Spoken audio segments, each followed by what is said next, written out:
Darwin Botet, Carlos de Ávila Martínez, María Claudia Villa, Gustavo Gómez, Ronald Azuero, que en este momento por alguna circunstancia no puede estar con nosotros, y el suscrito Ricardo Figueroa. Buenas tardes, comunidad de Zapista, compañeros del sexto semestre de Administración Pública del CETAP SUAN de la Trinidad, profesora Enalú Gaviria. El Calamar 1 inicia hoy un proceso de recolección de información, transmisión a ustedes compañeros de lo que es la historia del municipio de Calamar.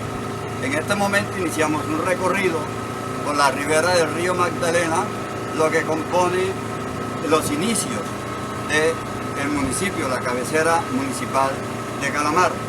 A continuación vamos a ver imágenes del acueducto municipal, la torre de la iglesia y las construcciones de arquitectura republicana heredadas por nosotros, de nuestros antepasados, de los comerciantes, la familia sirio-libanesa que habitaron nuestro municipio en su proceso de fundación y desarrollo.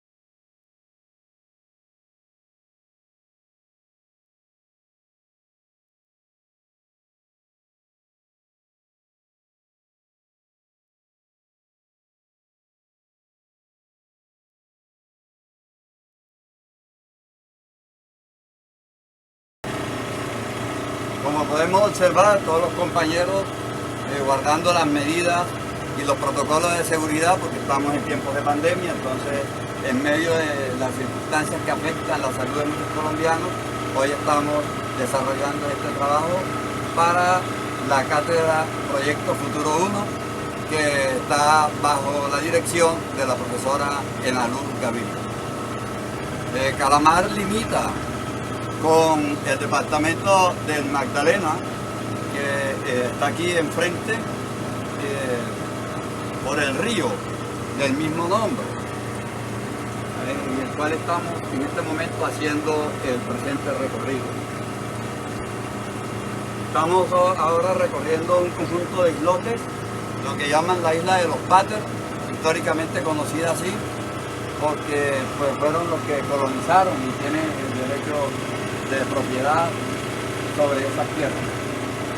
Aquí a continuación aparece una imagen de la casa más antigua que en este momento posee el patrimonio arquitectónico del municipio de Calamar, una construcción que data de 1918, construida por el señor Antonio José Sabini, procediente de la ciudad de una ciudad libanesa, de Malakat, en el Cairo. Aquí está una construcción de 2 plantas pertenecientes a la familia Paternoster, y los subsiguientes edificios fueron construidos por comerciantes apellido El Hash, apellido Sagbini y apellidos de ascendencia alemana como Solmer, el Hayek, el Gawi, que son las familias ancestrales que fundaron el municipio de Calamar. En este momento hacemos el ingreso a la boca del canal del dique. La apertura del canal del dique se inició el 1 de enero de 1848, día y año de la fundación del municipio de Calamar. Aquí se instaló el campamento de los obreros que empezaron a trabajar en la apertura de la boca del canal del Dique, llevada bajo la dirección del ingeniero hidráulico de origen jamaiquino, Mr. Totten. Al fondo podemos apreciar el puente que une a Calamar y al departamento de Bolívar con el departamento del Atlántico. Muy buenas tardes, queridos compañeros. Estamos aquí con una memoria histórica del municipio de Calamar, como lo es Emanuel Páez Llerena, donde él nos va a explicar a todos nosotros cómo se fundó el municipio de Calamar, cómo fue sus inicios de las primeras familias que vinieron de otros municipios cercanos a nivel de nivel departamental, podemos decirlo así. Vinieron desde el Atlántico, desde el Magdalena, igual también de municipios cercanos aquí de Bolívar. Entonces, Emanuel, gracias por recibirnos a nosotros. Nosotros somos estudiantes de ESAT, estamos haciendo una investigación de proyecto futuro. Nosotros que queremos que usted nos explique, nos dé una reseña histórica de los primeros inicios del municipio de Calamar. Pues sí, primero gracias, darle la bienvenida por esta visita tan importante. Sobre Calamar es muchísimo lo que hay que decir, a pesar de que es un pueblo de reciente fundación, porque Calamar es de los últimos pueblos que se fundaron en Colombia después de la Guerra de Independencia. Calamar es un pueblo republicano, entonces aquí no hay vestigios de la época colonial, sino un pueblo que se fundó inmediatamente después de la Guerra de Independencia, exactamente el mismo día y el mismo año que se fundó la ciudad de Manizales, que hoy es capital del departamento, y Calamar, pues ya Manizales es capital del departamento y Calamar nos hemos quedado. Calamar se funda un 1 de enero de 1848 a partir de la apertura de la tercera boca del canal del Dique, que es esa que tenemos hoy aquí, que le lleva agua a Cartagena, que desemboca en la bahía en Cartagena. Fue a partir de ese momento cuando se funda Calamar, vienen muchas familias de los pueblos vecinos, como tú acabas de anotar. Vinieron familias de Barranca Nueva, de Mates, vinieron de Arenal, de Campo de la Cruz, pueblos de Magdalena, etcétera, porque fueron muchísimas las cuadrillas de personas contratadas para este trabajo, que fue a punta de pico y pala. Aproximadamente unos 100 kilómetros. Ese hecho fue de trascendental importancia por la ubicación. Ya antes existía una boca anterior del canal del Dique en jurisdicción del actual corregimiento de Barranca Nueva, lo que se denominó Dique Viejo, que ese sí es ya de tipo colonial. Por ahí hizo todo su arribo, hizo toda su campaña los que estuvieron en la guerra en Cartagena. Y posteriormente, en el 1600 aproximadamente, se abre una segunda boca en el corregimiento de Barranca Vieja, y esta que es la más reciente. Antes de todo esto, Calamar era una extensa llanura que se llamaba Gamarra. Por eso nunca se ha podido saber con exactitud por qué se llama Calamar, si antes de fundar el pueblo esto se llamaba Gamarra, era un punto de referencia para los navegantes. Entonces esa ubicación, la confluencia de esos tres departamentos, el occidente en Magdalena, el norte de Bolívar y el sur del Atlántico, lo convierten en un paso obligado, porque las personas que venían de Europa o de Norteamérica con destino a Santa Fe de Bogotá necesariamente debían llegar a Calamar. Venían en barco hasta Cartagena, en Cartagena tomaban el tren que unía el puerto fluvial de Calamar con el puerto marítimo de Cartagena, llegaban hasta acá, hasta Calamar, y aquí nuevamente tomaban los barcos hasta donde el río es navegable, hasta Honda, y de ahí a pie o a lomo de caballo hasta Bogotá. Entonces esto se convirtió en un paso obligado, no existían las carreteras, sino el río Magdalena era la arteria principal, era la vía, y eso lo convierte en un pueblo sumamente importante, a tal extremo que ya apenas tenía 17 años de fundado, ya aquí se encuentran colonias de las Antillas, inmigrantes que venían de distintas partes del mundo, que se quedaban aquí por la prosperidad. Fuera de eso, ese carácter amable y tranquilo del calamarense a través de toda la vida lo convirtió en un pueblo que amañó a mucha gente de afuera. Por eso aquí usted encontraba colonias de cubanos, de jamaiquinos, haitianos, llegó colonia de Canadá, de Francia, de Inglaterra, colonias mexicanas, francesas, españolas, y sigue Calamar albergando y llegando gente de otras partes, que recientemente llegó una colonia procedente de África, una colonia de hermanas religiosas de la religión católica, que vinieron de un país de África.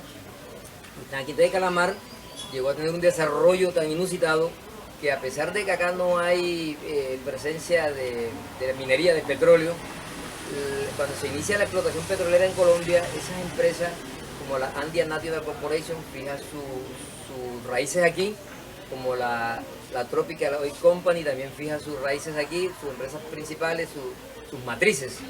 The Colombia Railway Company, que era la empresa de ferrocarril, también.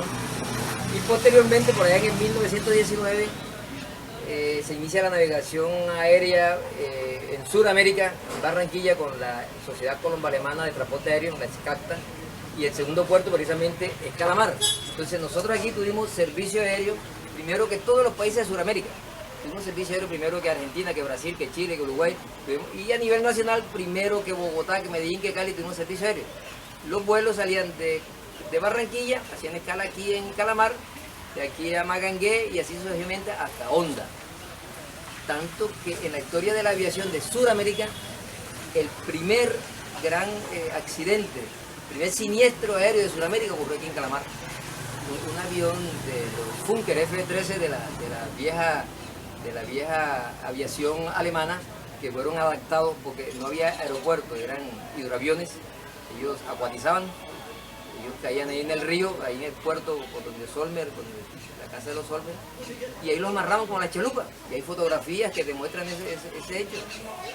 Entonces le contaba que en el 1925 aproximadamente se dio el primer siniestro aéreo en Sudamérica y murieron todos los ocupantes del avión, porque aquí funcionaba la central de la comunicación, la central telegráfica de la costa, y los cables que cruzan el canal del dique, el hidroavión, cuando venía descendiendo, el piloto hizo una maniobra mal hecha y rozó una ala con los cables del telégrafo, y el avión perdió el equilibrio y fue a tener a la ciénaga de Norato, aquí en el corregimiento de Charanga, Puerto Niño, y ahí cayó el avión en la ciénaga de Norato y todos los pasajeros murieron. Entonces, el primer siniestro aéreo que hay en Sudamérica fue allí. Hay un movimiento tan grande de obreros porque todas las empresas hermanas del ferrocarril, las empresas de navegación por el río, también fijan su matriz aquí, y entonces hay un movimiento tan grande que es el único pueblo a lo largo del río Magdalena con 5 muelles. Desde Calamar hasta Honda, hasta el río navegable, es el único pueblo que tiene 5 muelles, y porque los barcos llegaban hasta aquí. Los barcos que venían del interior del país con mercadería, con productos, con frutas, con verduras, con todo tipo de mercadería para distribuir en la costa, llegaban hasta aquí y de aquí se distribuían. Eso convirtió a Calamar en un pueblo muy próspero, a tal extremo de que se convirtió en uno de los 3 polos de desarrollo económico más importantes de Colombia. Aquí se realizaba una de las 3 ferias comerciales más importantes de Colombia, se realizaban aquí. Hoy Calamar, a pesar de que en los registros históricos de la presidencia de la República, aparece como uno de los pueblos más pobres de Colombia, sigue hoy en día, en este momento, con pandemia y todo, constituido en la despensa de la región. Usted llega aquí y encuentra personas de los pueblos de Sucre como Ovejas, de Bolívar como San Juan, San Jacinto, el Carmen de Bolívar, el Guamo, lo encuentra haciendo su comercio aquí. La gente del occidente en Magdalena, como municipio de Pedraza, del Cerro San Antonio, los corregimientos de Bahahonda, Punta de Piedra, municipio de Punta de Piedra, vienen aquí a Calamar todos los días. Y del sur del Atlántico, como Suán, Campo La Cruz, Santa Lucía, también. Todas esas poblaciones se nutren y viven y siguen su sustento económico aquí, a pesar de nuestra pobreza que hoy nos agobia en este municipio. Por eso les decía que es mucho lo que hay que decir de esta población tan joven. Tiene una identidad también, una identidad musical. Nadie ha podido demostrar lo contrario. Yo me atrevo a decir en muchos escenarios nacionales que la identidad del calamarense es musical, porque decía ahorita que en el 1848 que se funda y a los 17 años ya aquí habían colonias de cubanos, dice Orlando Falborda en uno de sus textos de Historia Doble de la Costa, que esos antillanos interpretaban una música lenta que llamaban son y una mucho más alegre que llamaban daban son y era como estilo de una guaracha.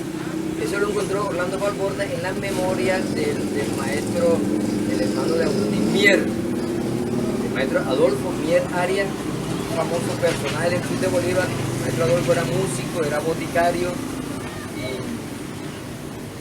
compositor, arreglista. Él, cuando la guerra esas civiles, se viene para el Carmen de Bolívar y funda ahí una academia de música, pero a raíz de ese famoso incendio del Carmen de Bolívar que arrasó más de 1000 viviendas en 1800 y pico, él se viene para Calamar, se queda aquí se enamora, se casa, tiene 5 hijas, todas son músicos y crean una academia de músicos. Entonces, a partir de ese momento digo yo que empieza la tradición musical del calamarense, con esas familias de músicos.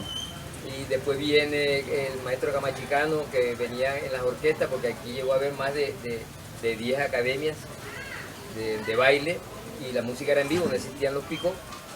Entonces el maestro camachicano se queda aquí en Calamar, funda también una academia que inclusive hoy existe en Cartagena y en Barranquilla, la famosa academia de camachicano, que era de piano y acordeón y guitarra. Entonces aquí siguen llegando muchos músicos y por eso Calamar ha dado muchos músicos de prestigio a nivel nacional, a nivel internacional, porque desde esos momentos hubo una influencia de la gente de las Antillas interpretando música aquí y trayendo su tradición. Estos señores son considerados, los hermanos Adolfo Mier y Agustín Mier son considerados los pioneros de la música de banda en Colombia. Porque uno tocaba clarinete, Agustín era clarinetista y Adolfo tocaba trompeta y además era arreglista y compositor. Entonces ahí nace el movimiento de banda en Colombia y Calamar pues es pionero de eso. No lo saben a veces ni toda esa información, la gente de Córdoba y Sucre, donde es fuerte el movimiento bandístico, que conocen esos antecedentes. De aquí el maestro Pello Torres, por ejemplo, el director y fundador de la famosa orquesta Los Diablos del Ritmo y de la Nubia Azul, de la orquesta insignia de Sincelejo. Y muchísimos músicos, hay más de 300 músicos importantes. Política en estos momentos está, por ejemplo, Gustavo García Olivo, el famoso Pantera, que es compositor, arreglista y considerado el mejor trombonista que hay en Colombia ahora mismo, es de aquí, Pantera. Estuvo en la Orquesta Sinfónica de Nueva York, donde no se llega por influencias políticas, sino por conocimiento. Fue agregado cultural en la embajada de Alemania, con el maestro Francisco Sumaqué se lo llevó como agregado cultural. Tampoco fue un regalo, fue precisamente por sus calidades musicales, y así podemos dar de muchos músicos muy importantes de aquí, de este municipio. Y bueno, les decía que es muchísimo lo que hay que aportar, lo que hay que decir de este pueblo tan bello, tan encantador, en las colonias que vinieron. aquí yo buscando la historia he encontrado personas que venían de Indostán, del sur de Asia. Yo le preguntaba a los señores, bueno, pero ¿qué hacía una persona del sur de Asia aquí? No, pues venían por la fama que tenía y que había mucho trabajo, y entonces, ¿qué hacía el señor? Era aguatero. Echaba agua del río a las casas, con mula. Dice, ¿cómo viene una persona? Entonces vinieron así personas de muchas partes de la China. De la China vinieron a fundar restaurantes aquí. A raíz de lo que está manifestando Emmanuel, de esa producción, vamos a decirlo así, económica que había en ese tiempo, por ser el municipio un puerto, catalogado el quinto puerto de Colombia, pero también mis abuelos me hablaban sobre un diablo que llamaban tren. Ese tren que comunicaba Cartagena con Calamar, ¿a qué se debió que en estos momentos pues no existe? Bueno, lo que pasa es que cuando fundan el tren, de Colombia Railway Company, con una empresa americana, en 1895 no existían las carreteras. Las carreteras en Colombia se abren a partir de 1950. Entonces entra una nueva fuerza económica y política, que es la de los transportadores. Empiezan a abrirse las carreteras, empieza un nuevo sector económico que es el del transporte terrestre, y el tren empieza a perder importancia, entre otras cosas también porque el tren fue dado a una concesionaria norteamericana y para que lo explotara por 50 años, y se cumplen esos 50 años de explotación y lo entregan al Estado, y al año ya el Estado, por razones entre otras cosas de la politiquería, entra totalmente en decadencia, empieza el saqueo, empieza el manejo politiquero y la empresa desaparece totalmente, que no dejaron ni los rieles. Aquí únicamente queda la estación de las 12, 13 estaciones que contaba de Calamar a Cartagena, nada más queda la de aquí, la de Autoviento. El único que queda de recuerdo, que es patrimonio de la nación. Pero, entre otras cosas, la clase política de Cartagena también influyó muchísimo. Por eso digo yo que el fenómeno fue político. Un ataque político por el manejo que le dieron al tren, siendo un medio tan importante. Los políticos nunca de Cartagena estuvieron de acuerdo, y ese nuevo sector económico de los transportadores nunca apoyó la continuidad de la existencia del ferrocarril Calamar-Cartagena. Entonces, al desaparecer el tren, desaparece enseguida la navegación por el río Magdalena también, que era como el brazo más importante, era la navegación con las distintas empresas como la Malvaque, la Naviera, la Flota Plateada, toda esa cantidad que tenía muchísimos barcos, y que había un movimiento portuario de más de 300 estibadores que trabajaban las 24 horas aquí en Calamar, y que eso trajo consigo también la creación de un movimiento obrero sindical, que se me olvidaba también resaltar esa cosa, que el movimiento obrero sindical en Colombia nace en Calamar con el primer paro de la clase obrera en Colombia, fue en el 1810. Que se unieron el sindicato de trabajadores del ferrocarril con el sindicato de trabajadores de los barcos y paralizaron el país. Y eso fue en 1810, y eso no lo digo yo, eso está en el libro Los Inconformes del maestro Torres Giraldo, porque aquí en esa época venían los líderes de los partidos sociales, como la famosa María Cano, la paisa que venía de Medellín, venía Torres Giraldo, esa gente que eran los que movilizaban a la clase obrera, y de aquí parten a la zona bananera porque se abre un nuevo frente de obreros, de campesinos, que cuando ellos mismos, los que organizaron el sindicato aquí en Calamar, organizan el sindicato de campesinos en el Magdalena, y se produce ese gran paro de la bananera en el 1928 con la masacre que registra nuestro Nobel de Literatura, Gabriel García Márquez, y que ha sido la masacre más grande que ha registrado, creo que Sudamérica. Señor Manuel, queremos darle las gracias por habernos atendido en el día de hoy, muy amablemente, muy gentilmente de su parte, y queremos que esto le sirva a los compañeros que nos están viendo para que conozcan un poco más de la historia de nuestro municipio y se satisfagan con ella. Hombre, sí, también yo quiero darle las gracias a ustedes por la visita y siempre comentarle que siempre a la orden con cualquier cosa que necesiten que yo pueda servirle, pues cuenten conmigo, con gusto, y lo hago con ustedes cada vez que me necesiten.